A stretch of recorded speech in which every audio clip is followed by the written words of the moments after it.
हरिओम. लाओत्सेचा ताओबोध. योगदास श्री जयगणेश जोशी यांचे प्रवचन.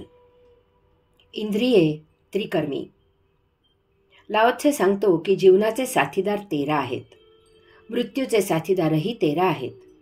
जीवनातून मृत्यूकडे यात्रा घडवणारे साथीदार सुद्धा 13च आहेत. आपण मागील लेखात आपली 13 इंद्रिये आणि आगंतुक निर्माण झालेले मन याबद्दल माहिती घेतली. आता त्यांच्यामुळे काय होते ते पाहूया. जीवनाचे साथीदार 13 आहेत. या 13 इंद्रियांमुळे आपले जीवन जगले जाते. आपल्याला बाह्यसृष्टीचे ज्ञान ज्ञानेंद्रियांमुळे मिळते. त्यामुळे आपल्याला जीवन जगायला आवश्यक त्या वस्तू आणि गोष्टी मिळवायला आपण उद्युक्त होतो.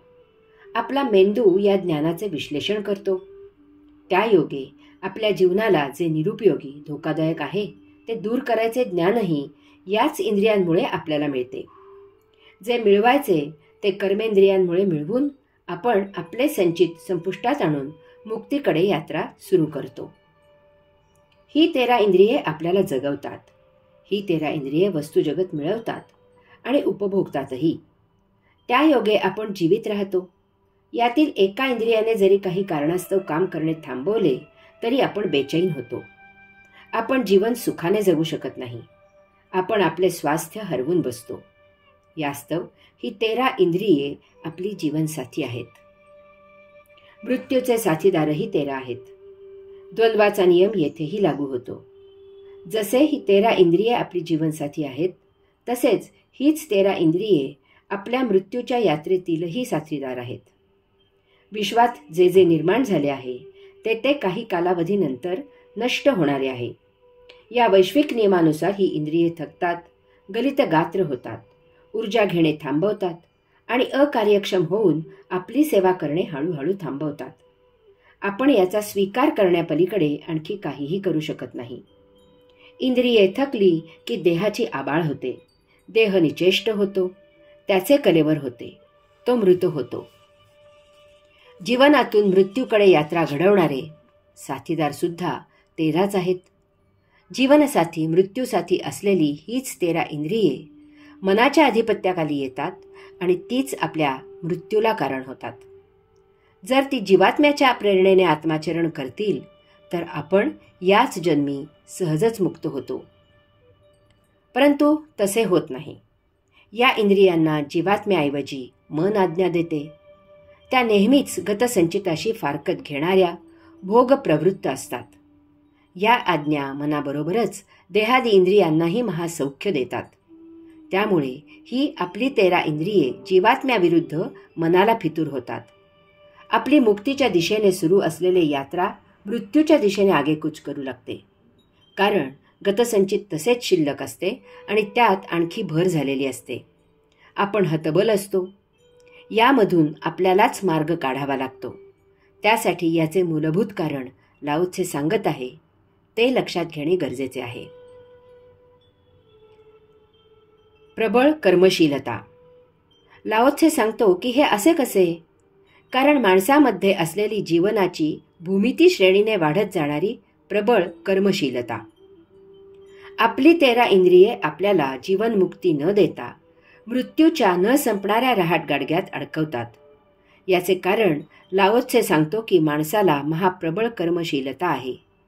ही कर्मशीलता महाप्रबळ आहे कारण ती गणिती श्रेणीने नव्हे तर भूमिती श्रेणीने वाढत जाते.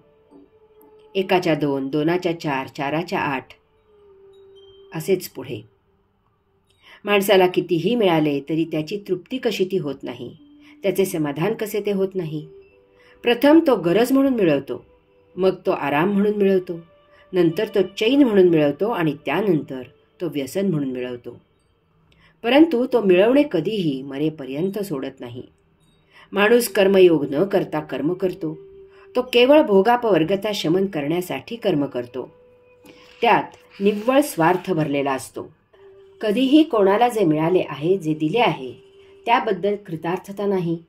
परंतु जे मिळालेले नाही, जे दिलेले नाही त्याबद्दल त्याला हळहळ आहे. ते न मिळाल्याचा क्रोध आहे. मिळायचे मिळेनासे झाले की मिळालेल्याबद्दल कृतज्ञता आहे. तो जितका सरळ आहे त्यापेक्षा जास्त उरफाट्या काळजाचा आहे. माणूस जे मिळाले आहे त्यापेक्षा आणखी काहीतरी नवीन शोधायचा महाभयावह असा खटाटोप करतो. परंतु तो कधीही जे मिळाले आहे त्यात समाधानाने राहत नाही. त्याच्यात महाभयावह कर्मशीलता आहे.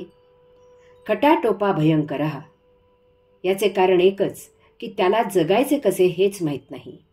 तो आजूबाजूला पाहतो की ज्याच्याजवळ नित्य गरजा भागतील इतकेही नाही, त्यात ते जितके असमाधानी आहेत त्याहीपेक्षा जास्त असमाधानी ज्यांच्याकडे नको इतके आहे ते आहेत. जीवनातील सुखदुःख धनसंपत्तीवर अवलंबून नसून ते तुमच्या जगण्याच्या पद्धतीवर अवलंबून आहे. ज्याला अन्न वस्त्र निवारा याचा नेमका अर्थ उमजला तो सुखदुःख पार करून कैवल्यानंदाला पोहोचला. ज्याला अन्न कसे खावे हे समजत नाही त्याच्याकडे किती आणि कसे अन्न आहे यावर त्याचे पोट भरणे अवलंबून नाही. ज्याला वस्त्राचा उपयोग माहीत नाही त्याच्याकडे कपडे किती आहेत आणि कसे आहेत यावर त्याची गरज भागणे अवलंबून नाही. ज्याला घरात राहता येत नाही त्याच्याकडे किती आणि केवढी घरे आहेत यावर त्याचे वास्तव्य अवलंबून नाही. ज्याला झोपायचे कसे हे माहीत नाही त्याच्याकडे बिछाना कसा आहे यावर त्याची झोप अवलंबून नाही. ज्याला समाधानच माहीत नाही त्याच्याकडे वस्तुजगत काय आणि किती आहे यावर त्याचे समाधान अवलंबून नाही. तृप्तीची आणि समाधानाची ढेकर आतून यावी लागते, ती बाह्य गोष्टींवर अवलंबून नाही. कर्मशीलता इतकीच असावी की देह जीवित राहावा, संरक्षित राहावा. कर्मशीलतेत धनसंपत्तीचा ढीग जमतो, परंतु त्याच ढिगाऱ्याखाली जीवन जगणे राहून जाते. हरि ओम.